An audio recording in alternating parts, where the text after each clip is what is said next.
सभी मित्रों को नमस्कार। आरबीएस क्लासेस द परीक्षा गुरु में सभी का स्वागत है। आइए मित्रों, आज के सेशन की शुरुआत करें। आज का महत्वपूर्ण टॉपिक आपके सामने लेकर आया हुआ हूं, प्लासी का युद्ध। तो सभी मित्रों से एक अनुरोध है कि आरबीएस क्लासेस द परीक्षा गुरु चैनल को लाइक करें, सब्सक्राइब करें और शेयर करें। आइए आज के सेशन की शुरुआत करें और हमारा जो टॉपिक है इतिहास का, वह प्लासी का युद्ध है। तो आज के हम सेशन में हम कौन सा पढ़ेंगे? प्लासी का युद्ध। तो प्लासी का युद्ध एक दिन का युद्ध नहीं था, इसके पीछे षड्यंत्र थे और उसी षड्यंत्र के तहत अंग्रेजों ने बंगाल के नवाब को पराजित किया और प्लासी के युद्ध में विजय प्राप्त की। उसी पर हम डिस्कशन आज करेंगे। तो प्लासी के युद्ध के पहले की घटनाएं क्या हैं?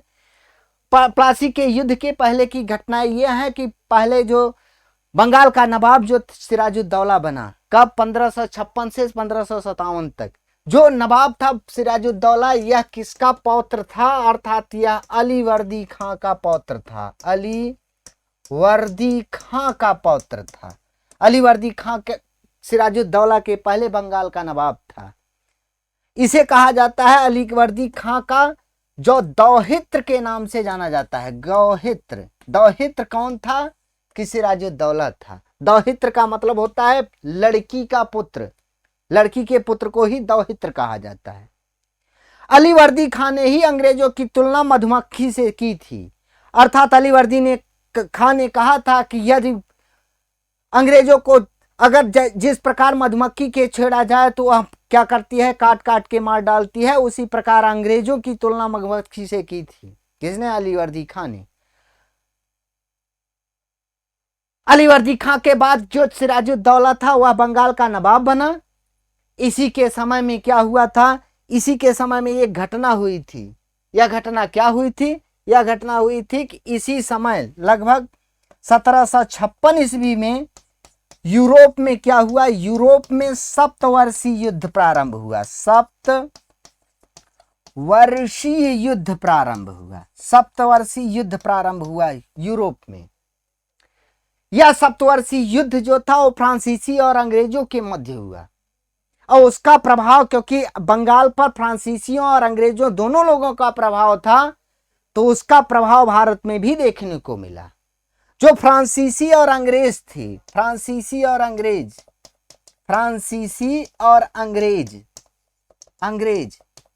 इन दोनों का प्रभाव बंगाल में था।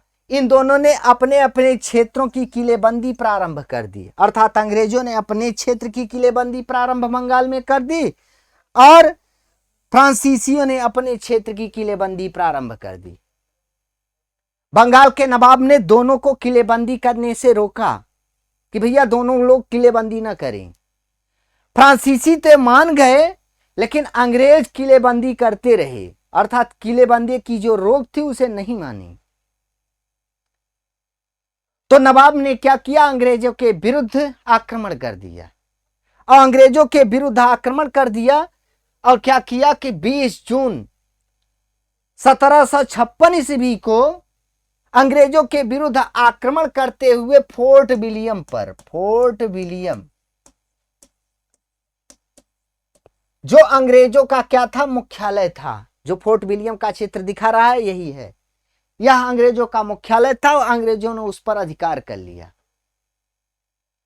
अंग्रेज जो गवर्नर था, अंग्रेज गवर्नर था, जिसका नाम मिलता है क्या? जिसका नाम मिलता है ड्रेक। अंग्रेजी जो सेनापति था, जिसका नाम मिलता है मेनीचिन। और अन्य अधिकारियों को कहां शरण लेनी पड़ी? अन्य अधिकारियों को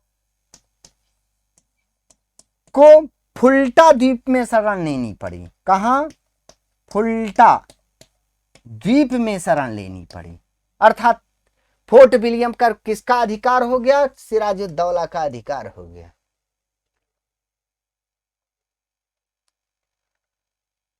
इस प्रकार फोर्ट विलियम पर अंग्रेजों का अधिकार समाप्त हुआ और नवाब का अधिकार हुआ। इसी समय एक मनगढ़ंत कहानी गढ़ी गई। किसके द्वारा? जो जे जेड हालवेल थे। जे हालवेल एक मनगढ़ंत कहानी गढ़ते हैं। जे हालवेल कहते हैं कि नवाब ने अर्थात सिराजुद्दौला ने 18/14 के कमरे में 146 अंग्रेज बंदियों को बंदी किया। 146 अंग्रेजों को एक कमरे में 18/14 के कमरे में बंद कर दिया। कब? 20 जून 1756 ईस्वी को। और 21 जून 1756 ईस्वी को जब इस कमरे का दरवाजा खुला तो 146 में से केवल 23 ही अंग्रेज जीवित बचे, जिसमें से एक मैं भी था। ये कौन है? जे हालवेल है। हालवेल, ये जे हालवेल है। इसमें से एक मैं भी था। कौन कहता है? हालवेल। लेकिन यह जो घटना है यह केवल और केवल काल्पनिक थी, अर्थात यह किसके द्वारा मनगढ़ंत गढ़ी गई थी? ये जे हालवेल ने अपने मन से गढ़ंत किया था, मनगढ़ंत किया कहानी। इसका कोई तार्किक प्रमाण नहीं है, जिसे क्या किस नाम से जाना जाता है? ब्लैक होल की घटना के नाम से जाना जाता है। तो आपसे क्वेश्चन पूछा जाता है ब्लैक होल की घटना कब घटी? तो ब्लैक होल की घटना 20 जून 1756 ईस्वी को घटी। ब्लैक होल की घटना क्या है? 18/14 के कमरे में 146 अंग्रेजों को बंद किया गया। जब 21 जून को इस कमरे का दरवाजा खोला गया तो उसमें से केवल 146 में से 23 ही अंग्रेज बचे थे, बाकी की सब मौत हो चुकी थी। उसमें से एक जे हालवेल भी था। तो यह मनगढ़ंत ब्लैक होल की घटना गढ़ने वाले कौन थे? तो जे हालवेल थे ना। आगे चलकर जब यह समाचार अर्थात कलकत्ता पर नवाब का अधिकार हो गया है, तो यह जब जानकारी अंग्रेजों को मद्रास में मिली तो मद्रास से लॉर्ड क्लाइव और वाटसन अपनी सेना लेकर कहां पहुंचा? बंगाल पहुंचा। और बंगाल का एक था मानिक चंद।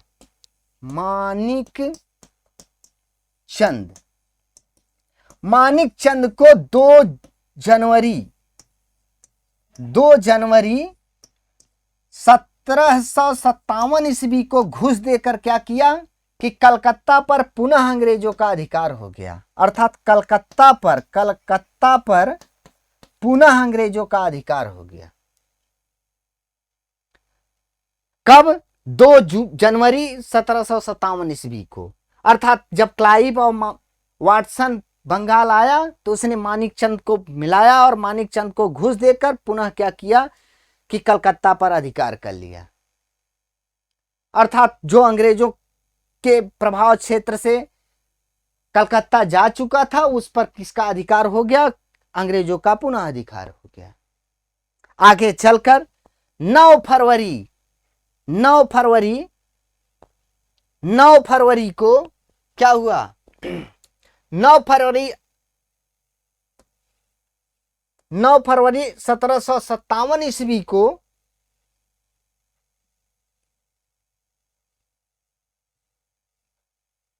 चलिए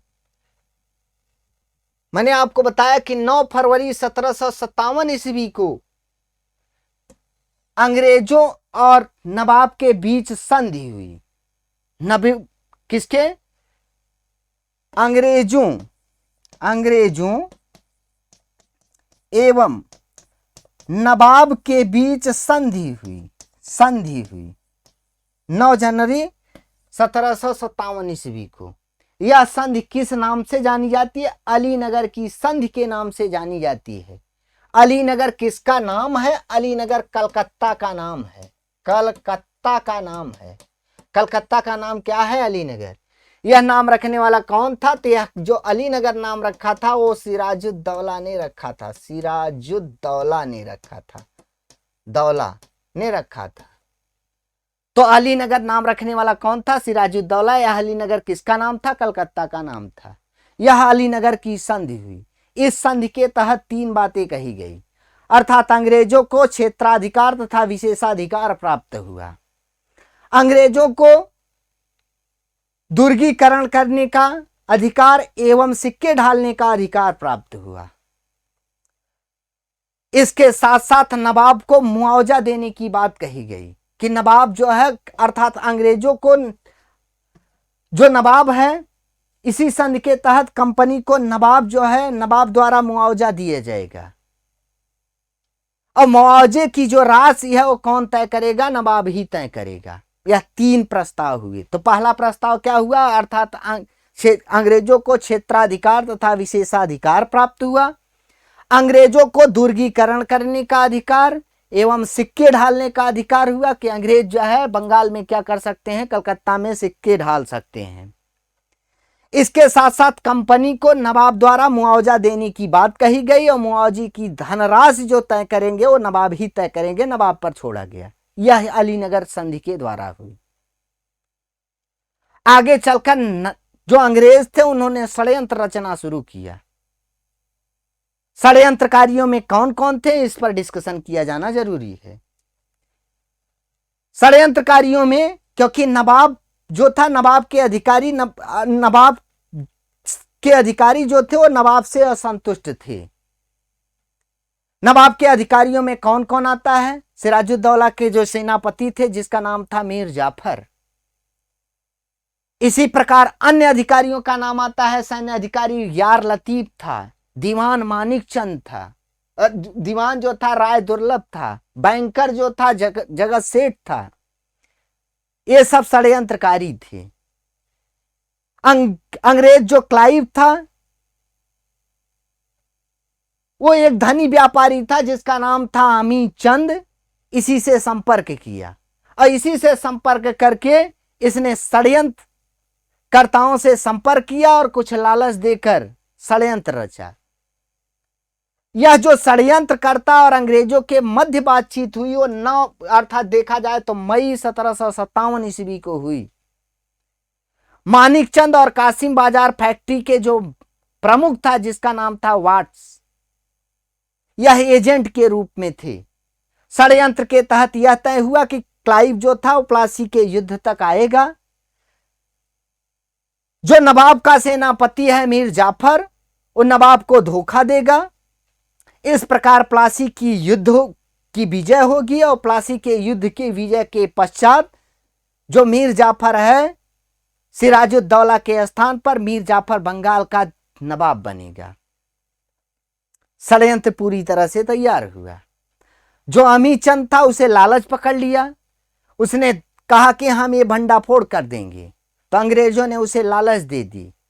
अंग्रेजों ने लालच दिया कि आपको 30 लाख रुपए दिया जाएगा और नवाब के खजाने की आधी धनराशि दी जाएगी।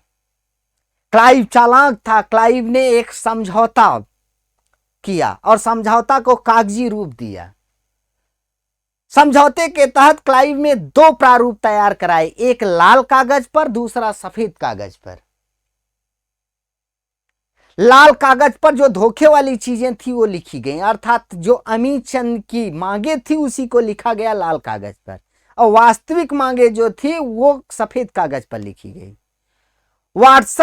वाटसन जो था उसने लाल कागज पर सिग्नेचर नहीं किया बल्कि सफेद कागज पर सिग्नेचर किया, और लाल कागज पर सिग्नेचर क्लाइव ने वाटसन का फर्जी सिग्नेचर किया, और यही लाल कागज उठाकर किसको दे दिया गया? अमी चंद को दे दिया गया।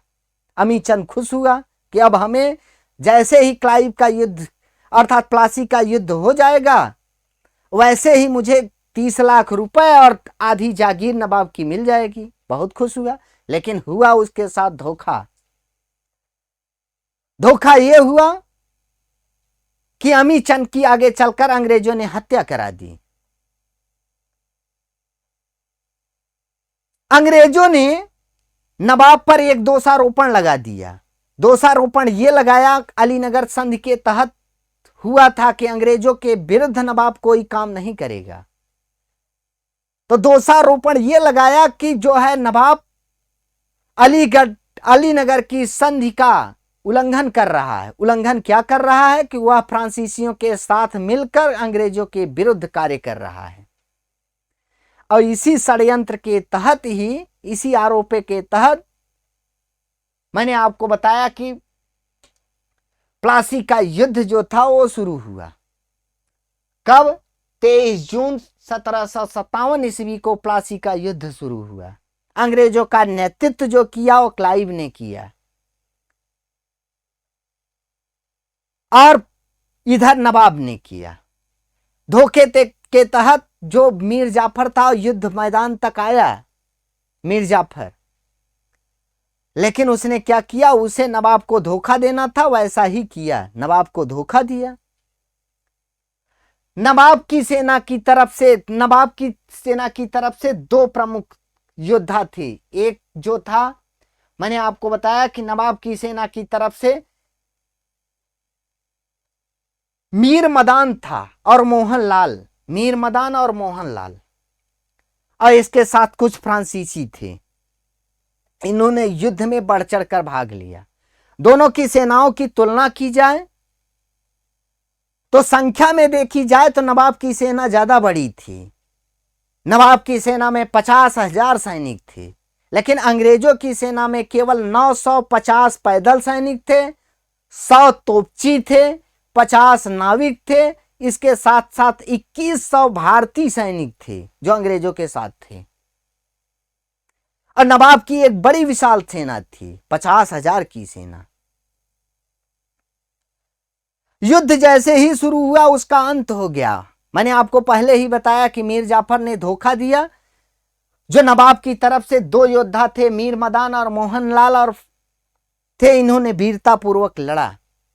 मीर मदान जो है वो वीरता पूर्वक लड़ते हुए युद्ध भूमि में ही शहीद हुआ। नवाब युद्ध क्षेत्र से भागना पड़ा, सिराजुद्दौला को युद्ध क्षेत्र से भागना पड़ा, और युद्ध क्षेत्र से भागकर वह मुर्शिदाबाद पहुंचा। और मुर्शिदाबाद पहुंचा तो वहां मीर जाफर का पुत्र था मीरन। मीरन ने मोहम्मद बेग के द्वारा क्या किया, नवाब की हत्या करवा दी। मोहम्मद बेग के द्वारा नवाब की हत्या करा दी। इस प्रकार अंग्रेजों को प्लासी के युद्ध में विजय प्राप्त हुई, और इस विजय के पश्चात अंग्रेजों का एक तरह से देखा जाए तो भारत में साम्राज्य की स्थापना हुई। जो प्लासी का युद्ध था ये युद्ध नहीं था बल्कि षड्यंत्रों का युद्ध था, तमाम इतिहासकारों ने कहा है। मैंने आपको बताया कि यह युद्ध में सबसे ज्यादा जो क्षति हुई नवाब की हुई। नवाब की सेना के 500 सैनिक मारे गए, उससे अधिक घायल हुए, जबकि अंग्रेजों की सेना के केवल 23 सैनिक मारे गए और 49 घायल हुए।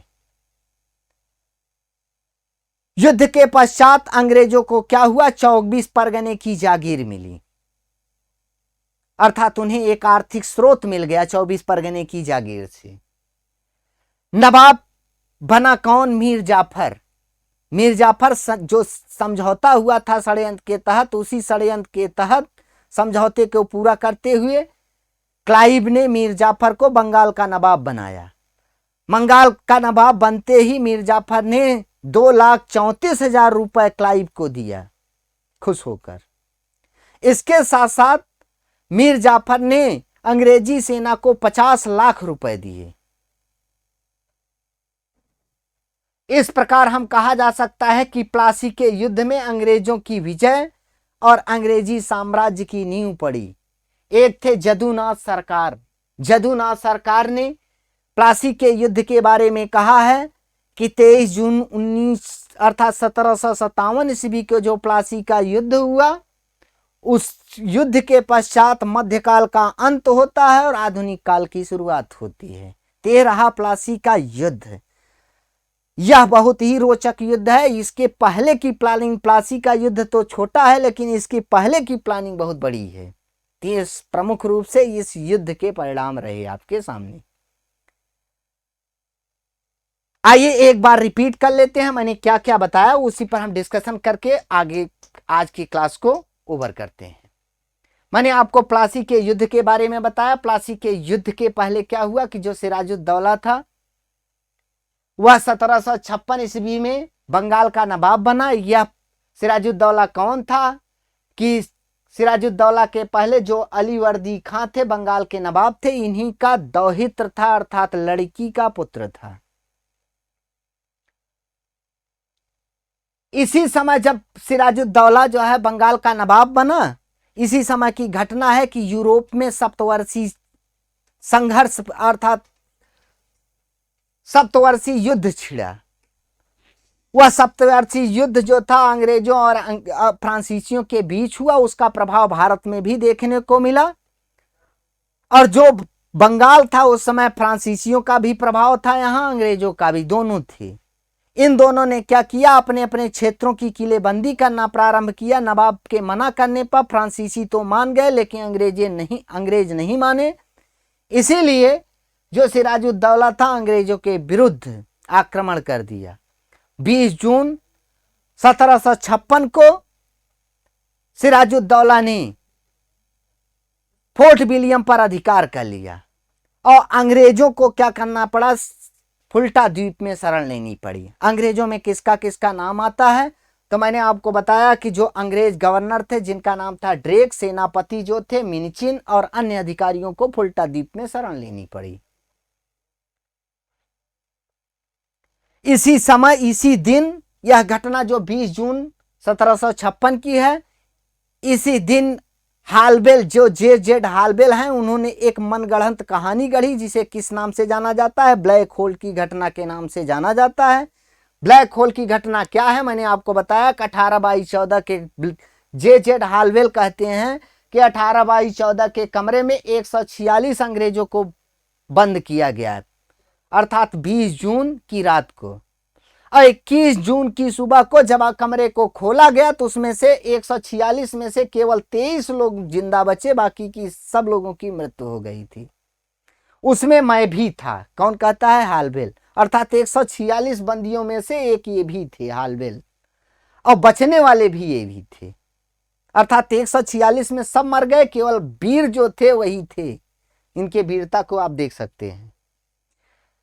तो ये केवल और केवल काल्पनिक घटना थी, अन्य इतिहासकार ने कहीं कोई उल्लेख नहीं किया है। यह काल्पनिक घटना मानी जाती है, इसका वास्तविकता से कोसों कोसों दूर कोई नाता नहीं है। मैंने आपको बताया कि इसी के पश्चात जब अंग्रेजों को यह सूचना मिली कि फोर्ट विलियम पर नवाब का अधिकार हो चुका है, तो मद्रास में जब यह सूचना अंग्रेजों को मिली तो क्लाइव और वाटसन ने एक अंग्रेजी सेना लेकर बंगाल पहुंचा। क्लाइव और वाटसन ने बंगाल पहुंचने के पश्चात वहां का एक मानिक चंद को मिलाया और मानिक चंद को घूस देकर क्या किया कि कलकत्ता पर पुनः अधिकार कर लिया। कलकत्ता पर पुनः अधिकार कर लिया। इस प्रकार अंग्रेज के हाथों से जो कलकत्ता चला गया था, अर्थात फोर्ट विलियम पर अधिकार नवाब का था, वो अधिकार समाप्त हो गया। अब अंग्रेजों का पुनः अधिकार हो गया।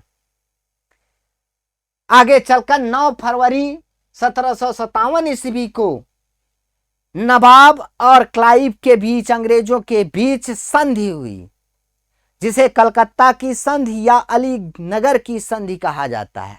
अलीनगर नाम रखने वाले कौन थे, सिराजुद्दौला ही थे।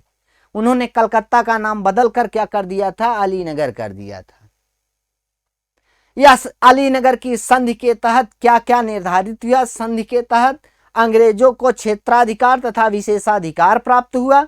मैंने आपको बताया अंग्रेजों को दुर्गीकरण करने का अधिकार प्राप्त हुआ, सिक्के ढालने का अधिकार प्राप्त हुआ। इसी संधि के तहत कंपनी को नवाब द्वारा मुआवजा देने की बात कही गई और मुआवजे की धनराशि नवाब को ही तय करनी थी, इसी संधि के तहत कही गई। और संधि के तहत यह भी कहा गया कि अंग्रेजों के विरुद्ध नवाब कोई षड्यंत्र नहीं करेगा, कोई कार्य नहीं करेगा। आगे चलकर जो नवाब था, नवाब के विरुद्ध षड्यंत्र रचा गया। नवाब के विरुद्ध षड्यंत्र का कारण क्या था कि नवाब से जो उसके सैनिक थे, जिसके अधिकारी थे, वो संतुष्ट नहीं थे। अधिकारियों में किसका किसका नाम आता है, तो सेनापति मीर जाफर, यार लतीफ, दीवान राय दुर्लभ, बंगाल के बैंकर जगत सेठ आदि का नाम आता है। क्लाइव ने धनी सेठ अमीर चंद के माध्यम से इनसे संपर्क किया और इन षड्यंत्रकारियों को अपने पक्ष में किया, मैंने आपको पीछे बताया। और यह षड्यंत्र के तहत हुआ कि अमीर चंद को 30 लाख रुपए एवं नवाब के खजाने की आधी जागीर देने की बात कही और मीर जाफर को यह कहा गया कि हम जब प्लासी के युद्ध में विजय प्राप्त करेंगे तो आपको क्या करेंगे, बंगाल का नवाब बनाएंगे। षड्यंत्र पूरी तरह जैसा था वो सफल हुआ। मैंने आपको बताया कि अमीचंद के साथ छल किया गया। जब अमीचंद ने कहा कि हम इस षड्यंत्र का भंडाफोड़ करेंगे तो अमीचंद को कहा गया कि आपको 30 लाख रुपए और नवाब के खजाने की आधी जागीर दी जाएगी। समझौते के तहत 2 प्रारूप तय हुए, एक लाल कागज पर, दूसरा सफेद कागज पर। लाल कागज पर अमीचंद के प्रस्तावों को लिखा गया, मांगों को लिखा गया, और जबकि वास्तविक जो चीजें थी वो सफेद कागज पर लिखी गई। सफेद कागज पर वाटसन ने हस्ताक्षर किया, लेकिन जो लाल कागज पर क्लाइव ने वाटसन के फर्जी हस्ताक्षर किए। आगे चलकर अमीचंद को यही लाल कागज दे दिया गया और अमीचंद की हत्या कर दी गई। प्लासी का युद्ध 23 जून 1757 ईस्वी को शुरू हुआ। षड्यंत्र के तहत मीर जाफर जो सेनापति था नवाब का, वह गया युद्ध भूमि में, लेकिन नवाब की कोई मदद नहीं की। नवाब की सेना जो थी बड़ी थी, अंग्रेजों की सेना छोटी और शक्तिशाली थी। प्लासी का युद्ध एक झड़प मात्र था, अर्थात जैसे शुरू हुआ वैसे अंत हुआ। मीर मदान मोहनलाल तथा फ्रांसीसी नवाब की तरफ से लड़े। मीर मदान युद्ध अर्थात वीरता पूर्वक लड़ते हुए युद्ध भूमि में ही मारा गया। नवाब जो था वो भागकर मुर्शिदाबाद, युद्ध क्षेत्र से भागकर मुर्शिदाबाद पहुंचा, जहां मीर जाफर के पुत्र मीरन ने मोहम्मद बेग के माध्यम से उसकी हत्या करवा दी। इस प्रकार प्लासी का युद्ध में अंग्रेजों की विजय हुई। यह प्लासी कहां है? नादिया जिले में, बंगाल के नादिया जिले में है। इस प्रकार कहा जा सकता है कि जो अंग्रेजों की भारत में जो साम्राज्य की का महल तैयार हुआ वो धोखे की नींव पर शुरू हुआ, धोखे की ईंट पर उसका महल तैयार हुआ, और धोखे के तहत क्या किया गया, प्लासी के युद्ध को जीता गया। तो आज का जो सेशन था वो प्लासी के युद्ध पर था। अगले सेशन में जब हम मुलाकात करेंगे तो एक नए युद्ध के साथ करेंगे। तब तक जितने बंधु जुड़े हुए हैं सभी को बहुत बहुत धन्यवाद।